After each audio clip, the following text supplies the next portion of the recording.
morning, beautiful people. The sun is shining and a new day is rising, and I'm just so grateful to be out in this beautiful countryside. Just look around. Absolute perfection. Now, I've had a fair few messages recently, and I'm really privileged and humbled for your messages of people asking if they could come along for a walk with me and we can learn all about plants and foraging and just hang out and stuff like that. So that's inspired me today to make a video where we can do just that. Let's go on a spring walk through this beautiful countryside and let's forage a spring soup. Let's follow the beautiful blossoms, the beautiful blossoming blossoms and the colours of spring and make ourselves a very tasty spring soup. So firstly, what we're going to do is plot our route, and we're going to go down here along these hedgerows, up through the woodland up there, across the top of this horizon, down, round and up, round, across the horizon behind that hill. So straight away you can see so much edible plants along this hedgerow right at the very beginning. We've got the Blackthorn Blossoms here, that's edible. The Blackberry, the new Blackberry leaves, the fresh leaves of spring, they're edible. The stinging nettles down there, they're very edible. They've got 4 times the calcium than broccoli or spinach. That just always blows my mind whenever I think about that. Why is that not sold in the shop? I'm not quite sure. And we've got Cleavers over there, Hawthorn over there. So we're gonna collect a few bits from here and then just move on. So first thing we're going to do is collect some of these nice fresh young blackberry leaves for our soup. Now these leaves, they're nice and edible. They're a bit dry, but they're quite nice. They're really nice in the soup. They're have a bit of a nutty flavour to them. Now blackberries are awesome. I'm sure you all know how to identify the blackberry. The way I'm identifying this now is because of its crazy spiky stem. It's making me think about the folklore behind the blackberry. They say you can't eat blackberries after, is it St. Michelin's Day? Michelin's Day? Forgive me if I'm pronouncing that wrong. But they say when the devil was cast out of heaven and he fell down, he landed on a blackberry bush and it annoyed him so much that he cursed the blackberry bush. And he walks along, whenever he walks along, he spits on the blackberry bush, kicks it, even poops on it, and he hates the blackberry bush. And if you eat a blackberry after that day, then you're just pretty much cursed. Now, I think that's pretty awesome folklore. So we've got a nice handful of young blackberry leaves. The youngest, smallest ones, the freshest ones, they're the nicest ones, so go for them. I'm going to put them in my majestic biodegradable dog poo bag. There's no wicker basket going on here, I'm afraid. Dog poo bag, blackberry leaves. Ingredient number 2, purple dead nettle, Lamium purpureum. I just like saying that. Now this plant is one of my favourites, because not just because of its beautiful colour, but it's actually really nice. It's related to mint, so it's really refreshing to eat. It doesn't taste like mint, but it's nice. And you see these little flowers? These bits are the sweet parts that they have a tiny bit of nectar in them, and they're really nice, and they're going to make a really key ingredient to our soup. Now remember, only take what you need. Nature can provide for everyone's need, not everyone's greed. There's plenty of purple dead nettles around here, and there'll be plenty where you are too. Just make sure to not just ransack a whole patch. I'm going to take a few from here, a few from down there, a few from down there, and just keep that balance between me and nature. Just look how incredibly beautiful the purple dead nettle is. The tops are like two-toned pinky purple. It's a bright green, and the stem is square. Now, that blows my mind a little bit. How did nature create a square? Because most things in nature flow in a perfect circle.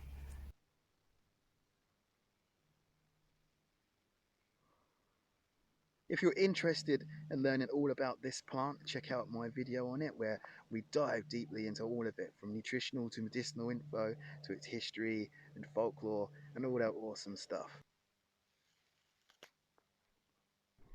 Now coming down along here, you can see this massive row of hawthorn trees. Hawthorn trees are really, really popular wherever they grow in the world because they make such natural, thick barricades, natural fences that stop not just livestock but people from squeezing through too, because they get so dense and thorny. They just make a really good natural fence. Now these young leaves of the hawthorn are edible, and they're a really nice flavour. Some people describe them as kind of cheesy. I don't get that vibe from it at all. I think it's very, very faintly like a savoury flavour, if you can describe a flavour like that.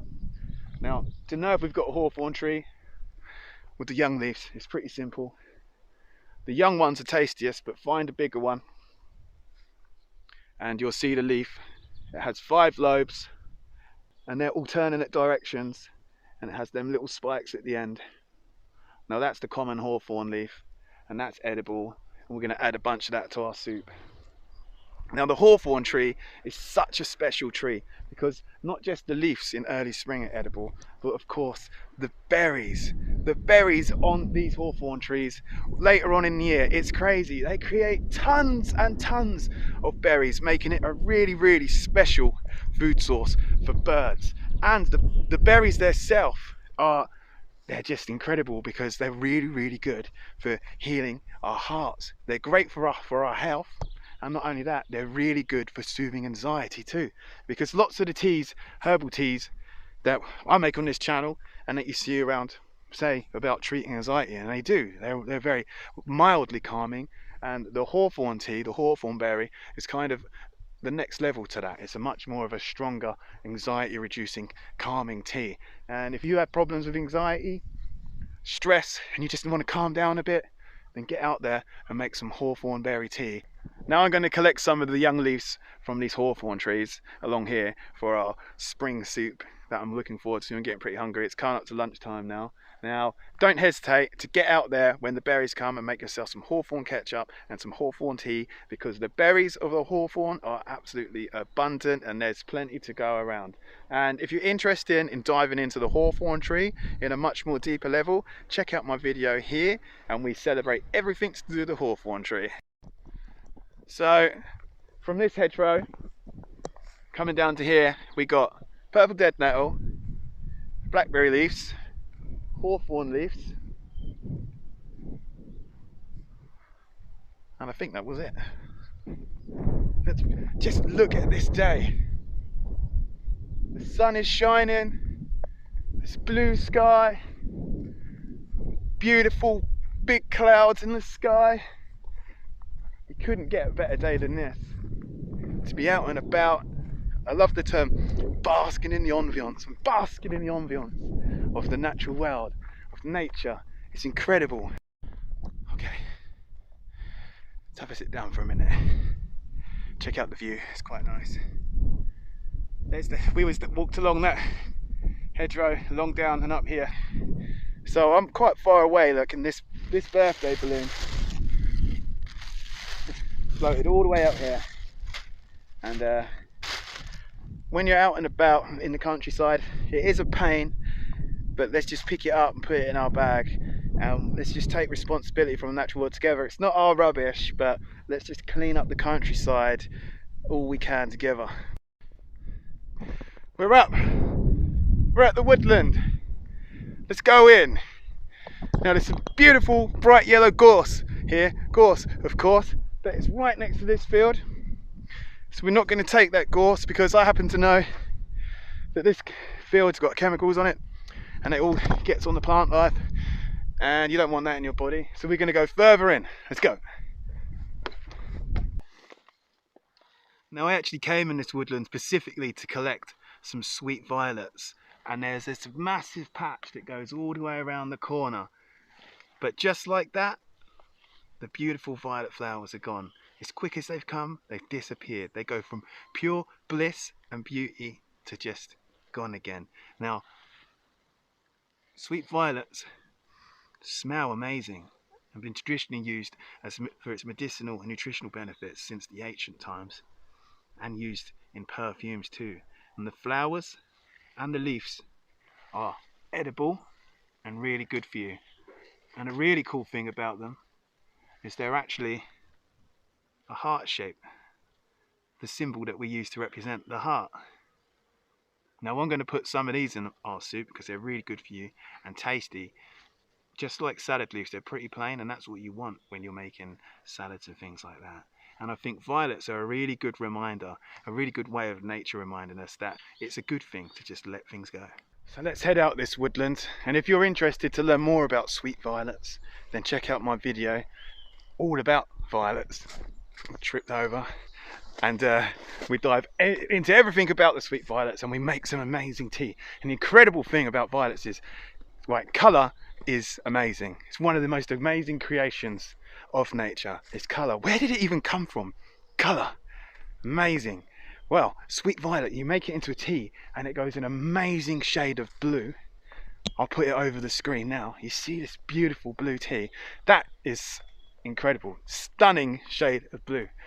Anyway, here's where the magic happens. If you put in a few drops of lemon, twist it around, it turns bright pink. Wow, that never fails, just blow my mind.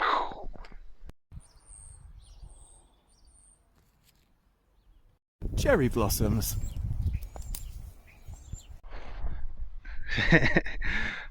Some daisies. Bellis perennis. You translate that, that means beautiful forever. And daisies really are beautiful forever. And not many people know that these little beautiful flowers are edible. You can eat the whole thing. And lots of books and websites describe them as bitter. But I don't feel that's true.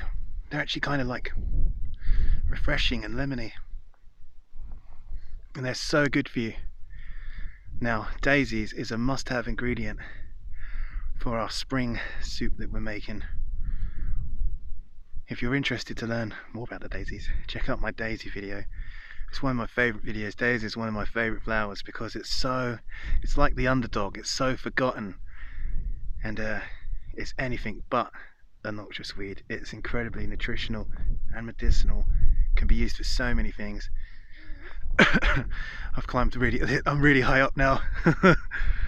Yeah, and it's really good traditionally to be used in a balm and help heal wounds and swelling, things like that. So check it out. That's a must-have ingredient for our spring soup. We're following the colours and it's led us to the daisy.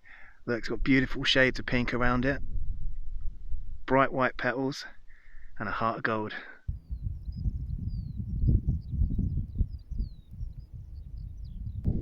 Now, just like the daisy, the dandelion is equally amazing. It's beautiful, bright yellow. It can be used for so many things. It's edible, it's medicinal. Its name dandelion actually comes from the French word dent de lion. That means lion's tooth because of its leaves. They look like a lion's tooth. These ones are all pretty little. You can kind of see. Now you can eat the flower head or the leaves, and you can make them into syrups and salads and all types of good things.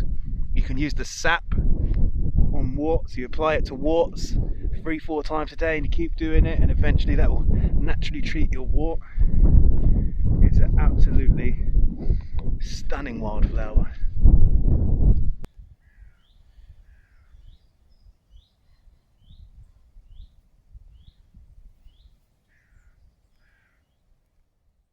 Whoa! Countryside, as far as the eye can see. That's what I live for. I live for my family and the countryside. This countryside's in my blood. I just love it. I'm sure you'll feel the same. And when I stand before a beautiful view like this, there's just this feeling that comes over me, and I'm always trying to find the word to describe it. And people say really good words in the comments. Clarity, bliss, nostalgia.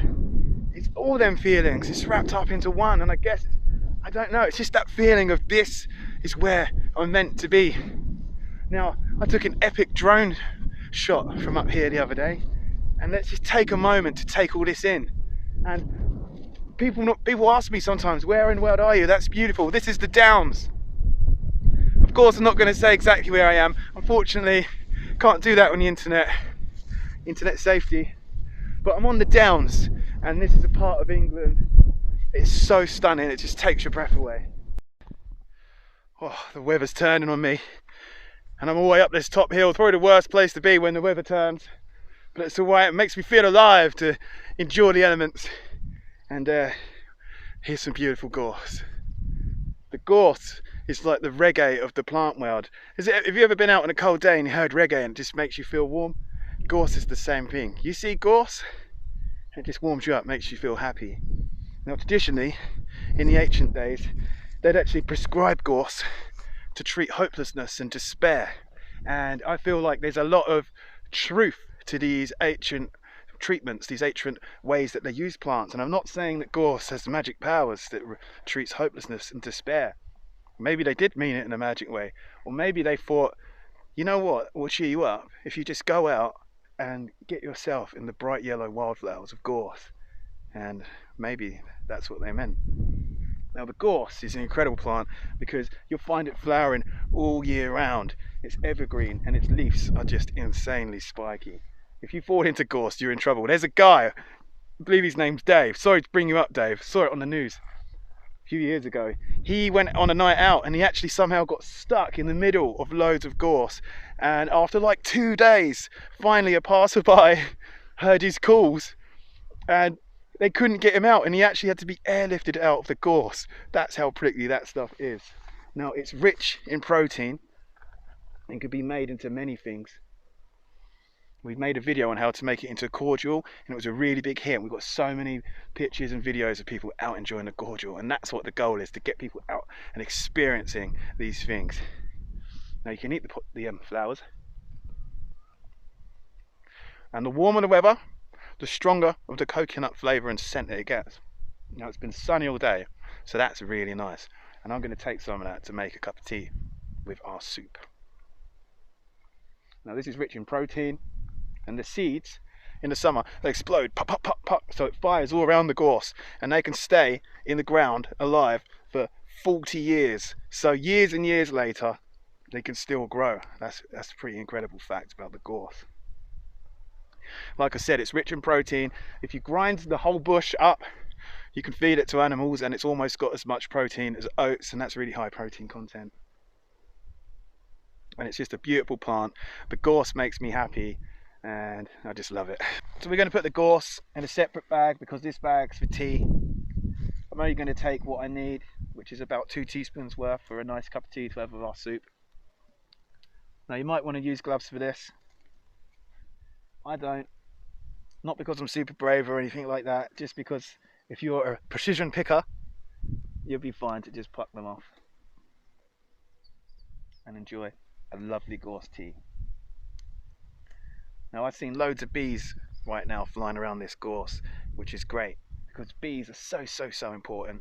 We don't even need to talk about how important bees are, but I will. If you've got space in your garden, invest in a beehive because you will do so much positivity for your natural environment just by getting that one beehive. The bees will pollinate, and you'll really do your part to help the natural world and wildlife and the wildflowers and everything around us. And I'm sure your karma level will increase.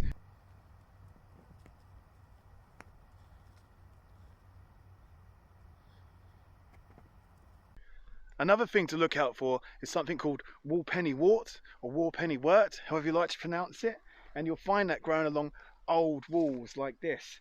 So keep your eye out walking along old broken walls, and you might see it. It sticks out kind of like a flat disc. It's a little bit thick. I'll put a picture over the screen, and they serve this in the top restaurants of the world. This is a delicacy, and you can just find it growing wildly if you look close enough. So keep your eye out in these old broken.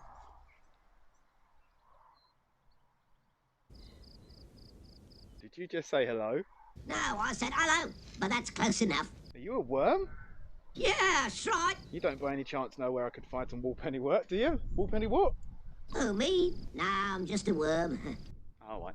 Come inside and meet the missus. No, thank you. It's a lovely offer, but we've got a spring soup to find.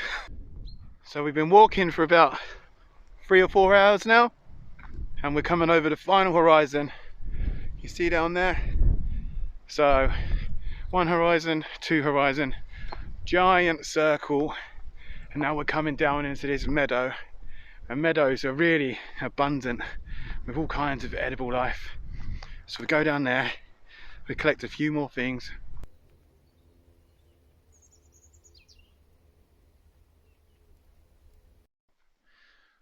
Here we have the beautiful blossoming blackthorn trees. You might have noticed all throughout this video, you can see all the blackthorn clear as day flowering because it's one of the first ones to bloom. Now the blackthorn gets covered in sloe berries, and of course people make sloe gin later on in the year. Now the blossoms are also edible. A fly just flew into my head. Worried about that.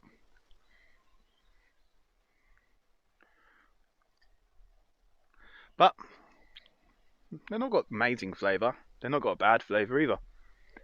But we're going to take some and put them on our soup just to make it look extra pretty and majestic. Now this tree is an incredible tree. It provides so much food that it's super valuable to wildlife and people.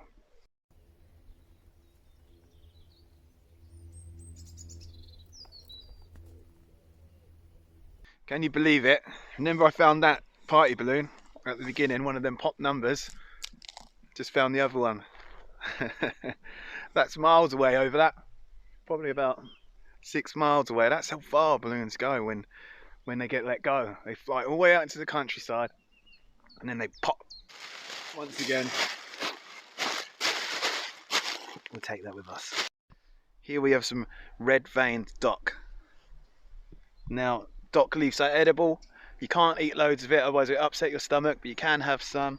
And I'm just going to take this really young leaf out the middle of these old ones. Just add some of that to our soup too. Now, docks are amazing.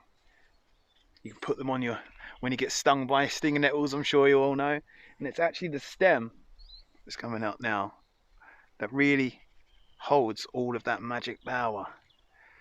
Growing up, most of the time we rub the leaf on ourselves, but it's actually all the juices in the stem. Squeeze it out the stem, and you can soothe your stings and your aches and pains.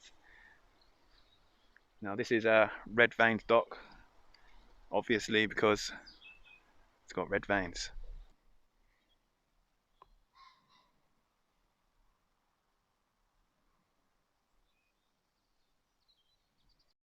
Dock leaves are actually amazing plants. They remind me of my granddad for one, because growing up hanging out in his allotment, I'd get stung and I'd always crying, and he'd get the dock leaf, and yeah, that really resonates with me, dock leaves and my granddad. And also, they just look like something out of Jurassic Park. Look at the size of these dock leaves. They're massive. And not only are they massive, their roots are so long, they go under the ground, and they actually bring all the nutrients up from deep underground that normally wouldn't be brought to the surface. And then when the dock leaf dies, it actually puts all that nutrition back onto the top of the soil. So the dock leaf definitely isn't a weed. It actually improves the soil health all around itself, as well as soothes your stings. So because we just got some dock, we should cover lord and ladies too. This isn't edible, this is poisonous, it's an irritant, you should not eat it, it grows everywhere. Now to identify it, it's pretty simple. It's shiny, darkish green, and the bottom has 2 lobes, and the main way I identify it is simple. You see the pattern all over the leaf. You see when you get close to the outside of the leaf, it stops, kind of making a border. You see the pattern stops like not even half a centimetre, a few millimetres before the edge. That's how I know it's lord and ladies. Here we have loads of cleavers. Cleavers is a really good spring clean for the body, cleanses the bodies and the lymphatic system and all this amazing stuff. It's completely edible. The best bit's the tops. It's very velcro-y. It's definitely not my favourite wild edible to eat raw, but in a soup it's going to be extremely healthy and it's delicious too. And I made a video all about Cleavers. Check it out if you're interested in learning about this awesome plant.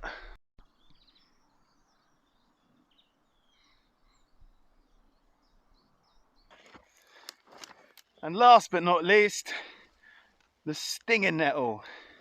The stinging nettle is super nutritious. It's actually classed as a superfood. Now we're just going to harvest the top of some of the plants. You might want to wear gloves if you're not accustomed to being stung.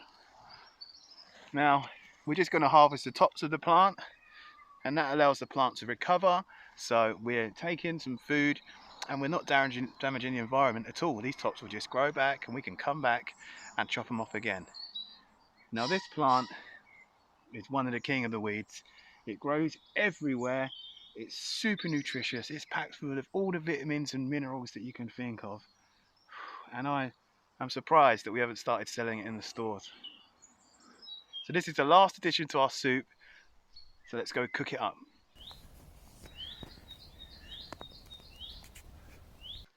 We're going to have gorse tea.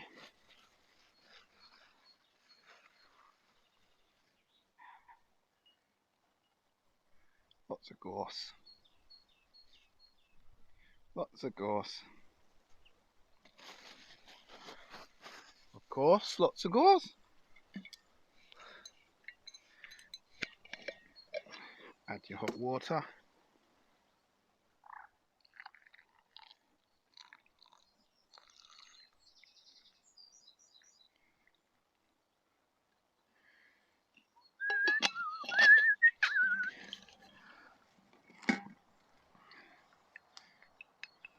Let's put this into fast motion.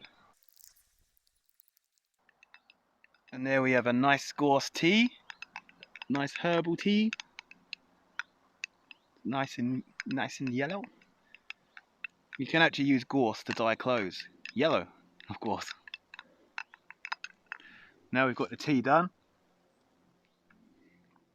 Ah, it's fresh. It's time to sort out the rest. Cheers. So we have in our goodie bag some sweet violet leaves. Nice little love heart leaves.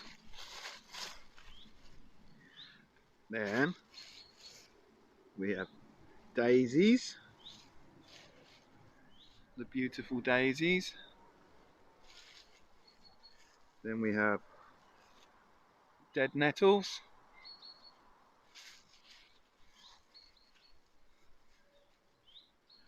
Dandelions. Lots more dead nettles. Blackberry leaves. Nice young blackberry leaves.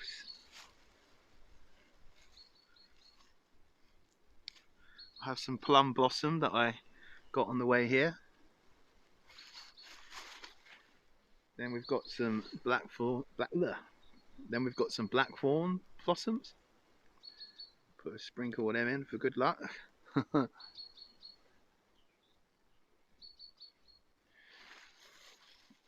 What else have we got?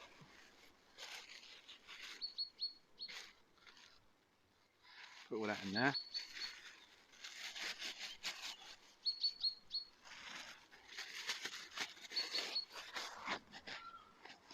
Wow, it's already looking pretty special. Look at these lovely edible plants growing all around us. We're absolutely surrounded in food and medicine. It's literally growing everywhere. Then we're going to add some stinging nettle or some calcium. Won't put it all in yet. Some cleaver.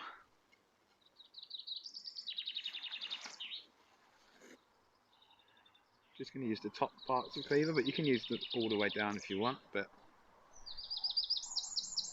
we can afford to be picky here. And then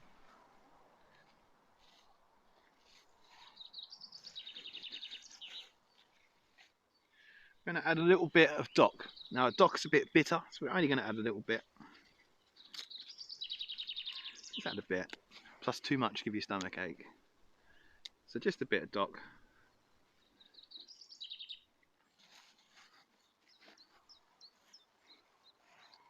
And that's it. That's our soup. Here it is, everyone.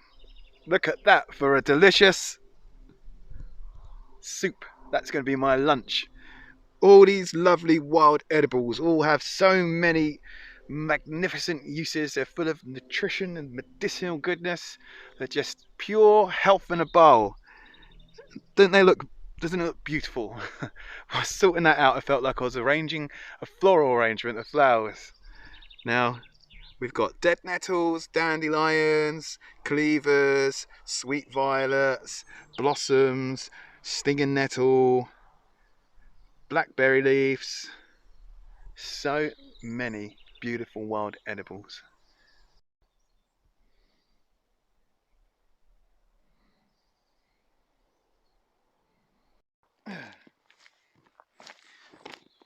Okay, cup of tea, check. Wild food, check. Dane, check. Strange outdoor cooking device, check. Now, normally I just take all this stuff home and just cook it in here at home, but we're going to cook it outside because we're doing a foraging walk, so this is what we should do, I guess. So, I've used this once before in my Western Red Cedar video and it worked really well. That was about 2 months ago, and to be honest with you, I can't remember how I used it. You twist that on, I believe. Oh God, I'm terrified of these things. Things like this, they can blow up, and I'm more than aware that they can blow up. People say, "Oh no, it can't blow up." I'm touching it. There's a chance it blow up. Right. Twist this. Spark this. Oh, jeez. I'm holding a flamethrower. God. Turning it down. There we go. Still alive. Right. Goodness. Got that there. Lovely jubbly. Oh, the sun just beamed down on me. That must be a good sign. Oh, right. Water. Well, let's put the wildflowers and all that in first. Actually, probably should put the water there. Whoa! Abracadabra! Right. Let's use all that water. Oh God. Put in some dead nettle. Some dandelion. Some blossoms. Lots of cleaver. Daisies and dandelions. All going in there. In you go. Blackthorn Blossom.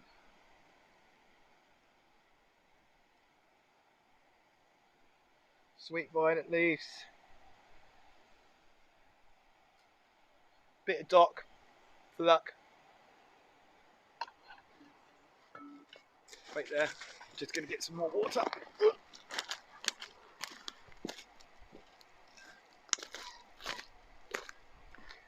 Right. Put that in there. Let's get that right filled up. Have a nice big soup. Because we've been up for about 4 or 5 hours and I've only had a banana for breakfast. Right. We're in one piece. Give it a stir. Oh yeah.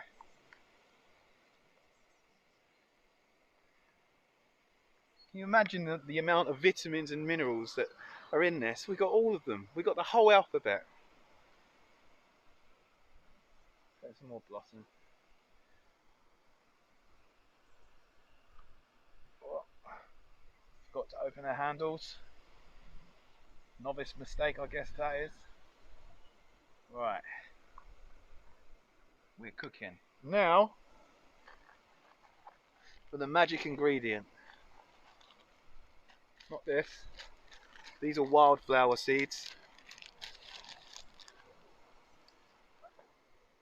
For growing wildflowers, just chuck them around for the bees.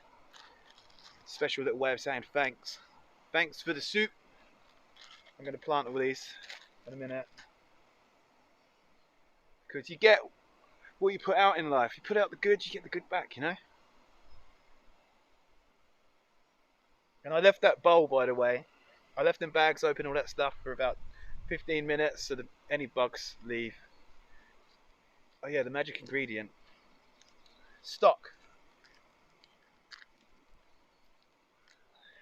Herbs and spices. That was a terrible Jamaican accent. Let's try that again. Herbs and herbs and. Okay, maybe not. Anyway, it would be nice on its own like that, but let's be picky and have some stock. One stock or two. Pheasant said two. Anyway, it was quite fun. Really excited about creating our website so everyone can have access to all this information for free.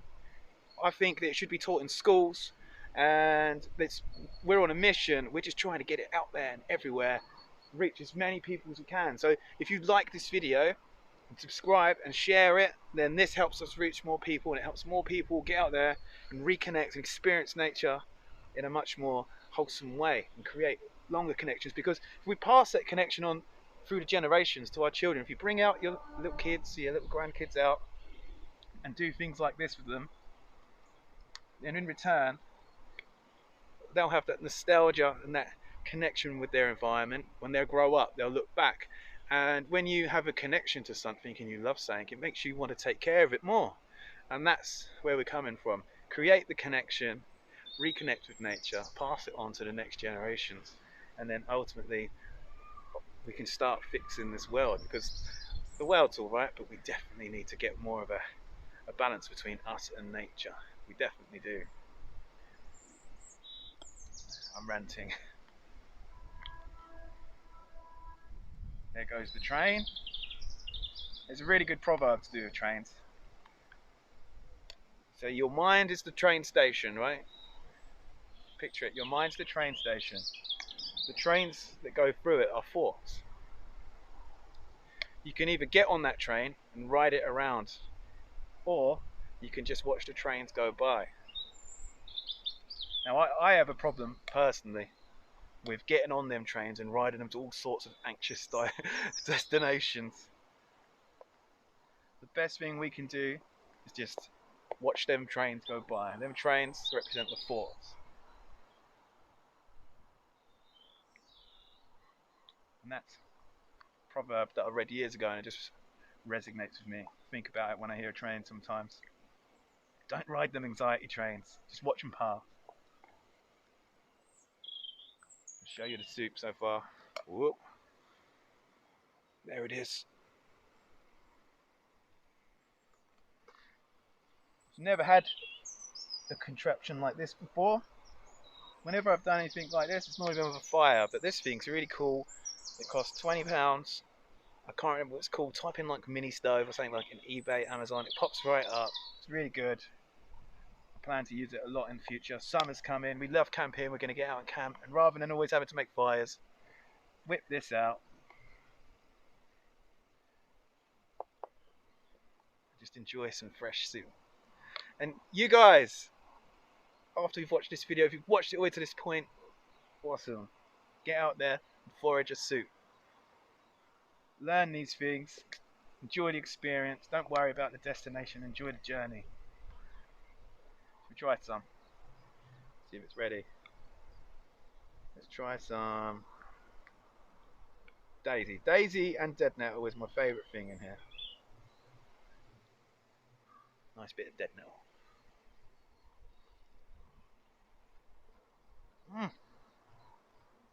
Oh, magnifico!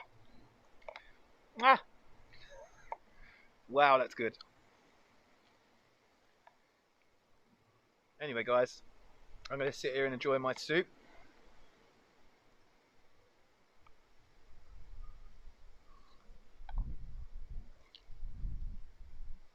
Hopefully you'll join us too soon in the future. We're going to open a little forest school one day. We're going to buy our land. We're going to open an Airbnb. We're going to put little gypsy wagons, a converted bus. We're going to buy, I would say big, but we haven't got any money at the minute. This is a goal. Dare to dream. We're going to dare to dream. We will achieve it. You can watch this space. At the moment, we're at the very beginning of this journey. Join us on the journey, and then eventually you can come stay in our Airbnb where we can grow veggies, have some peace and quiet, learn how to rewild the land, plant trees, forage for food, make wildflower soups, and just have a good time. Anyway, guys, as always, it was been a pleasure. I'm going to leave you with a Bob Ross quote because I had some lovely comments the other day that said I reminded them of Bob Ross, and that's one of the greatest compliments I've ever received because that guy he's just awesome. So I'm going to leave you with a Bob Ross quote. Bob Ross says that there's nothing wrong with having a tree for a friend. See you all next time. Peace.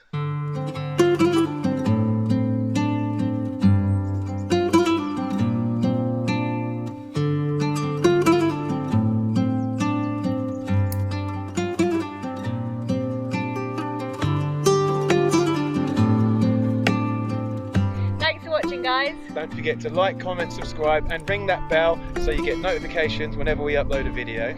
Follow us on Facebook and Instagram. And if you're interested in supporting our channel further so we can keep this content being created for free, then check out our Patreon. All the links for everything we just said is in the descriptions below.